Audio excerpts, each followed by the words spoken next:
أهلا بيكم في قناتنا English for you. معانا النهاردة حلقة جديدة من سلسلة إنجليزي من التلفزيون، وهنشرح مشهد من مسلسل Young Sheldon. يلا بينا. Behind you, monster!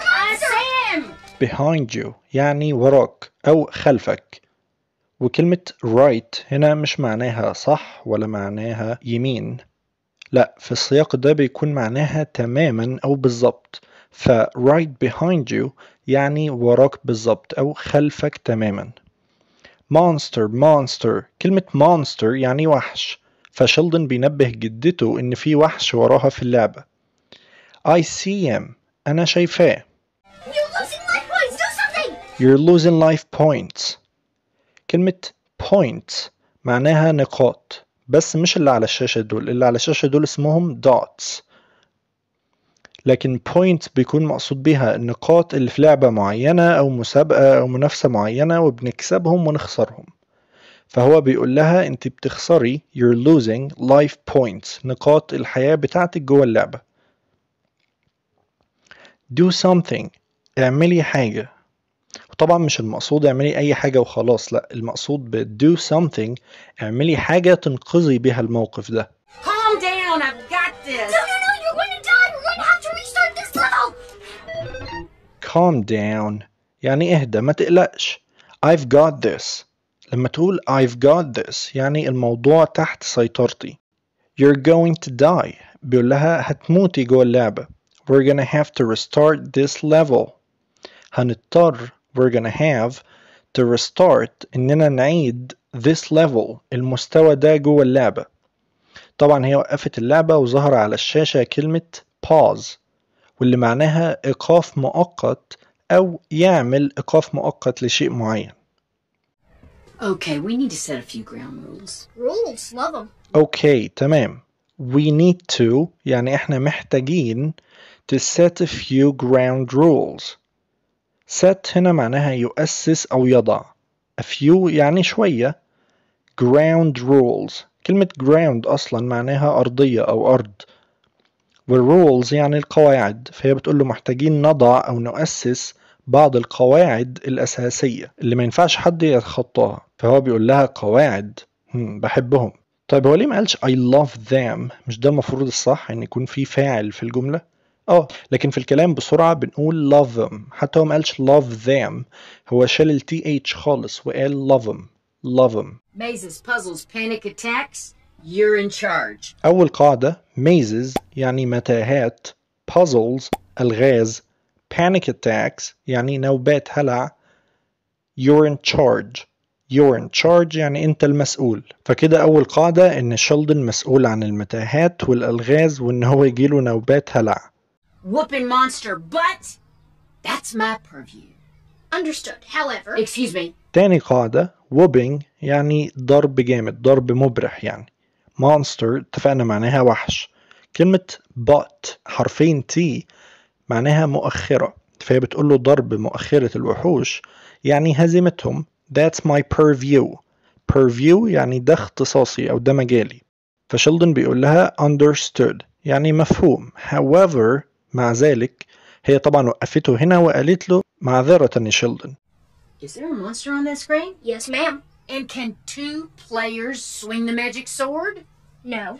Is there a monster in that screen? Is there معناها هل يوجد a monster يعني وحش on that screen على الشاشة دي.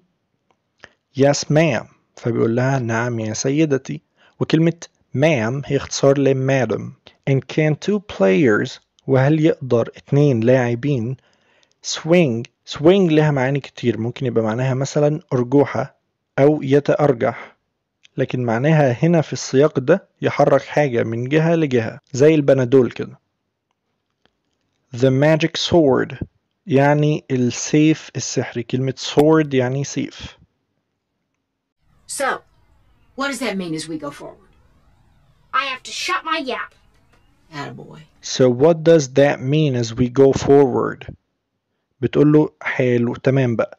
طيب ده معناه ايه؟ What does that mean as we go forward؟ لما نتقدم في اللعبة. I have to shut my yap، فبيقول لها ده معناه اني I have to shut my yap. shut my yap هو مصطلح على بعضه كده معناه أقفل بقي أو أسكت خالص. attaboy كلمة للتشجيع ومعناها ولد شاطر. Can I still have a panic attack? If you do it quietly. Can I still have a panic attack؟ فبيقول لها هل مازال بإمكاني إن أنا يجيلي نوبات هلع؟ If you do it quietly.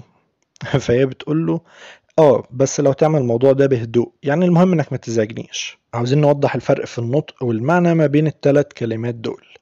أول واحدة quit زي كلمة sit. طيب quit معناها يتوقف عن عمل شيء معين. I decided to quit smoking. يعني أنا قررت أتوقف عن التدخين. quite زي light quite معناها جدا أو إلى حد ما. It's quite good. لكن quiet معناها هادئ. Please be quiet. So me and Herschel dropped the engine on this Pacer today. It was so cool. So me and Herschel. طيب هو ليه بدأ الكلام so مع ان مفيش حاجة قبلها؟ احنا اتفقنا من الحلقة اللي فاتت ان so معناها لذلك، يعني بيكون في سبب بعد النتيجة. تمام، هي هنا مش معناها لذلك، هي هنا بس طريقة لبدء الكلام. dropped the engine. كلمة engine يعني محرك السيارة أو محرك عموما. طيب وعارفين إن الفعل drop معناه يلقي أو يرمي. طيب هما ليه بقى رموا المحرك؟ لا، dropped the engine مش معناها رموا المحرك، هي دي عبارة على بعضها معناها فكوا المحرك من العربية. وكلمة pacer هي نوع من العربيات زي دي كده. It was so cool. كان الموضوع حلو جدا. I had a buddy in high school had a Pacer with the flames painted on the side, which is funny because the damn thing caught fire during the homecoming parade. I had a buddy. كلمة buddy يعني صديق أو رفيق. In high school. فأبوه بيقول له كان عندي صاحب ليا في المدرسة الثانوية high school had a Pacer. كان عنده نفس العربية دي. With the flames. كلمة flames معناها اللهب. Painted on the side. Painted يعني مرسوم بالألوان on the side على جانب العربية. Which was funny because the damn thing caught fire. وده كان موضوع funny مضحك لأن the damn thing معناها حرفيا الشيء اللعين وقصده على العربية. caught fire يعني ولعت. during the homecoming parade. during يعني أثناء، خلال ما حاجة معينة بتحصل. homecoming parade. كلمة parade معناها موكب أو مسيرة احتفالية. homecoming parade دي عادة بقى في أمريكا في الجامعات والمدارس الثانوية إن الخريجين بيبقوا يعملوا زيارة للمدرسة أو الجامعة بتاعتهم. Too bad he didn't know Herschel. He can fix anything. Guy's a genius. You mean car genius? Too bad يعني يا خسارة أو من سوء حظه. He didn't know Herschel. من سوء حظه إن ما كانش يعرف Herschel. He can fix anything. fix يعني يصلح، فبيقول إن Herschel ده يقدر يصلح أي حاجة. Guy's a genius. الراجل ده عبقري. You mean a car genius. فأبوه بيصلح له المعلومة، بيقول له هو مش عبقري في كل حاجة، هو بس a car genius يعني بيفهم في العربيات. Is Dad getting his feelings hurt? Yes. The bottom line. فميسي هنا بتقول is dad getting his feelings hurt. هل أبويا مشاعره اتجرحت؟ Yes. The ball don't lie. الكرة لا تكذب.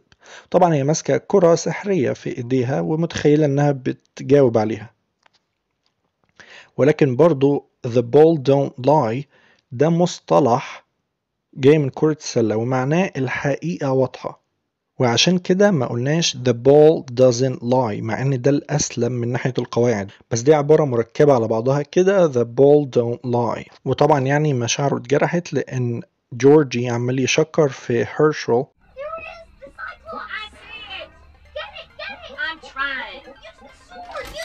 Your yap is open again. Hello?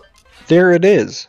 There it is يعني ها هو ذا أو أهو The Cyclops، وده وحش بعين واحدة من الأساطير الإغريقية.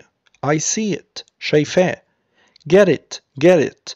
لما نقول لحد get it مش معناها حرفيا احصل عليه، لا، في السياق ده معناها نل منه، يعني خلص عليه، اقضي عليه.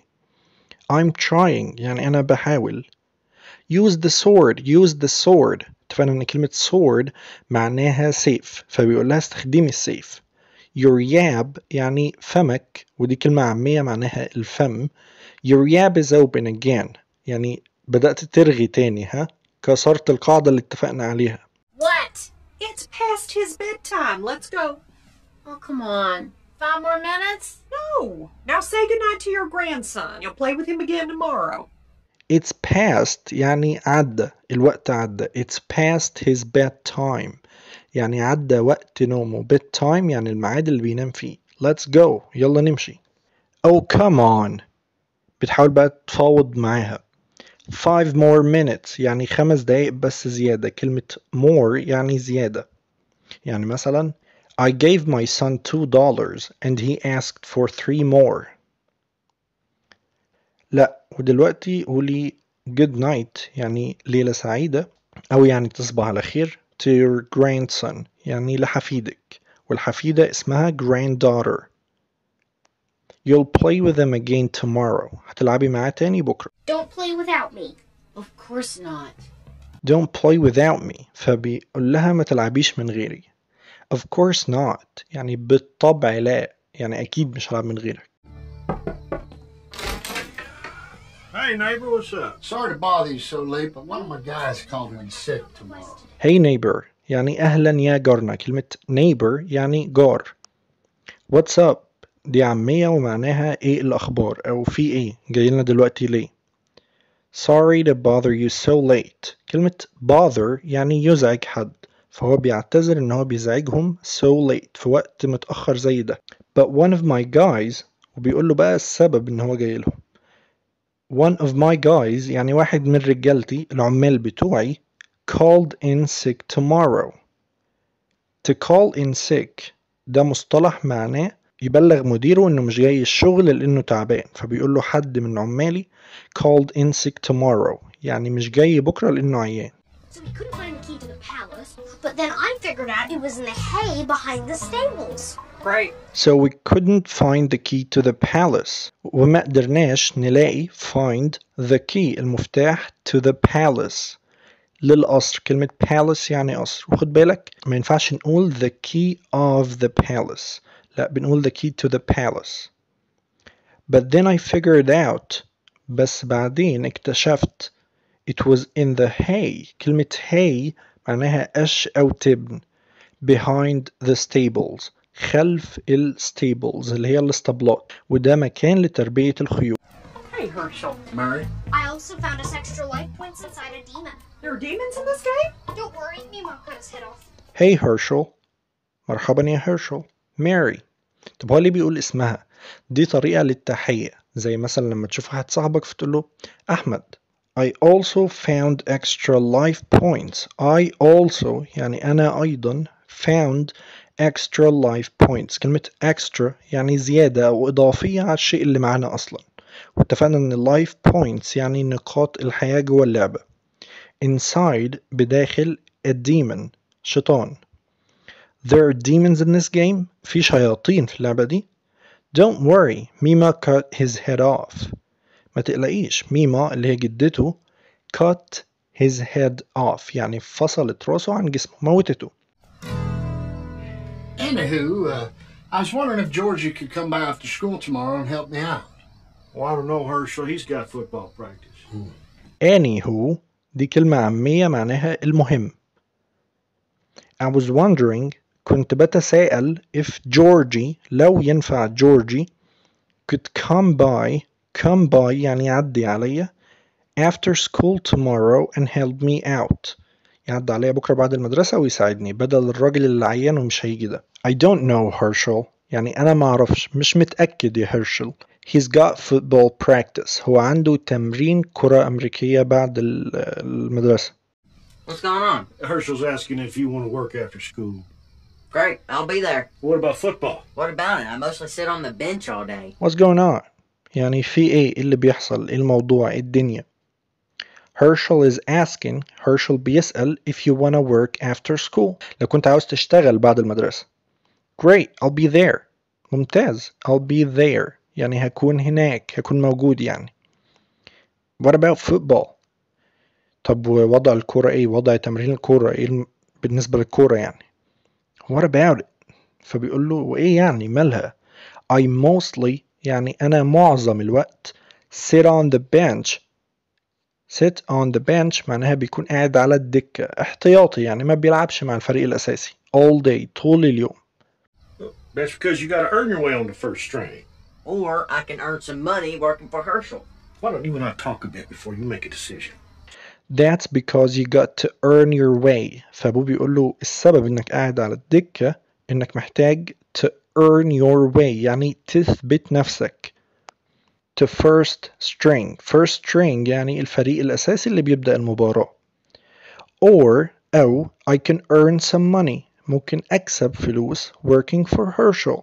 بيقول له ممكن بقى فكني من الكورة وأروح أكسب فلوس وخلاص. Why don't you and I ليه أنا وإنت ما نتكلمش شوية a bit before you make a decision قبل ما تاخد قرار. make a decision يعني ياخد قرار. Sorry, I didn't mean to cause a problem. I'll find somebody else. Y'all have a good night. Night, Herschel. Night. Sorry, I didn't mean to cause a problem. فهيرشل بيعتذر وبيقول لهم ما كانش قصدي. I didn't mean to يعني ما كانش قصدي أسبب مشكلة. I'll find somebody else. هلاقي حد تاني. Y'all have a good night. كلمة y'all هي كلمة عامية وبتستخدم لما بنكون بنكلم جماعة فبيقول لهم تصبحوا على خير. Y'all have a good night. Thanks a lot. You really want to quit football to go work in a garage? Hell yeah. Thanks a lot. وهنا بيشكر والده لكن بسخرية طبعا لأنه متضايق. You really wanna quit football. أنت بجد عاوز تبطل كورة. Quit. To go work in a garage. عشان تروح تشتغل في ورشة تصليح عربيات. Garage. Hell yeah. فبيقول له أكيد أيوة. I thought you loved the game. I do, but look at me. I weigh 125 pounds. It's not important. I thought you loved the game. أنا كنت فكر إنك بتحب اللعبة. I do. أنا فعلا بحبها.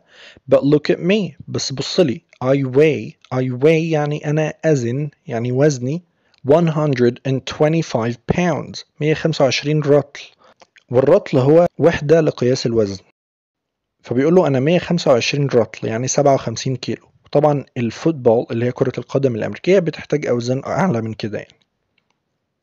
That's not important. فبيقول له ده مش مهم. It's not. Every time I get tackled, somebody's got to run over with smelling salts just to wake me back up. It's not. بيقول له فعلا مش مهم. Every time I get tackled يعني يتم عرقلته يقع يعني. Somebody's got to run over. في حد لازم يجي لي جري with smelling salts. smelling salts يعني حرفيا أملاح ليها رائحة ودي مواد بتفوق. just to wake me back up عشان يصحيني تاني. Well, this isn't your decision. You're going to play football. You can't make me. Oh, yeah? Wait and see. Screw this. Well, this isn't your decision. ده مش قرارك. You're gonna play football. انت هتلعب كورة. You can't make me. Make me أو make someone يعني يجبر حد على حاجة. فبيقول له انت مش هتقدر تجبرني. Oh yeah فعلا. Wait and see. طب استنى عليا بقى. اصبر وشوف. Screw this يعني تبا لهذا. انه يعني يخرب بيت كده يعني.